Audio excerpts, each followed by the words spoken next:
अगर एक फिल्म बीच में छोड़कर नहीं जाते उद्धव ठाकरे तो आज शिंदे भी उनके साथ होते और सरकार भी उनकी ही होती।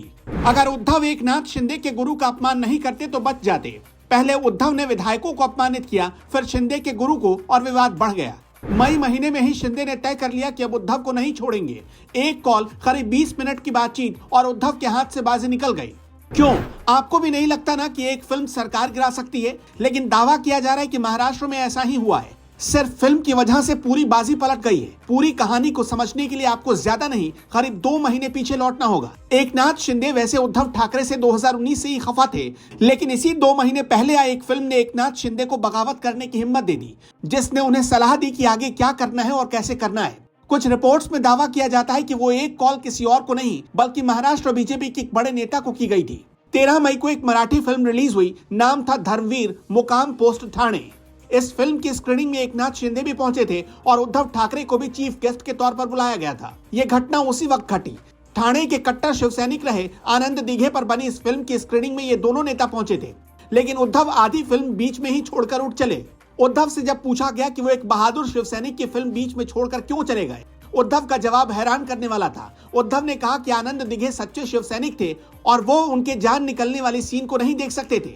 पर शिवसैनिकों के बीच उद्धव के उठकर जाने का एक दूसरा मैसेज गया। उनके जाने की कई और वजह मानी गई। उद्धव क्यों उठकर गए, इसकी कई वजहें थी। एकनाथ शिंदे ने ही 27 जनवरी 2022 को इस फिल्म के निर्माण की घोषणा की थी और अगले 4 महीने में यह फिल्म रिलीज हुई। फिल्म की शुरुआत हुई तो उद्धव की जगह एकनाथ शिंदे को धन्यवाद दिया गया। उद्धव के सामने ये सब कुछ चल रहा था। फिर आनंद दीघे को गुरु पूर्णिमा पर शिवसेना सुप्रीमो बाल ठाकरे के पांव धोते हुए दिखाया गया। इस फिल्म में एक और सीन था जिसमें खुद शिंदे भी दीघे के पांव धोते नजर आए। आनंद दीघे कौन थे? अब आपके मन में ये सवाल जरूर उठ रहा होगा। आनंद दीघे ने ही एकनाथ शिंदे को एक ऑटो ड्राइवर से नेता बनवाया था। आनंद दीघे की जान एक कार एक्सीडेंट में गई थी। उनके जाने के बाद ही शिवसेना और मुंबई की कमान पूरी तरह बाला साहब ठाकरे ले पाए थे। कुछ लोग दावा करते हैं कि बाल ठाकरे और आनंद दीघे के बीच लव और हेट का रिलेशन था।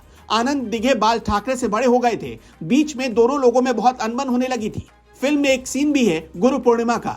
इसमें आनंद दीघे बाल ठाकरे के चरण छूने जाते हैं, लेकिन ठाकरे उन पर चिल्ला देते हैं और कहते हैं कि मेरी बात क्यों नहीं मानता।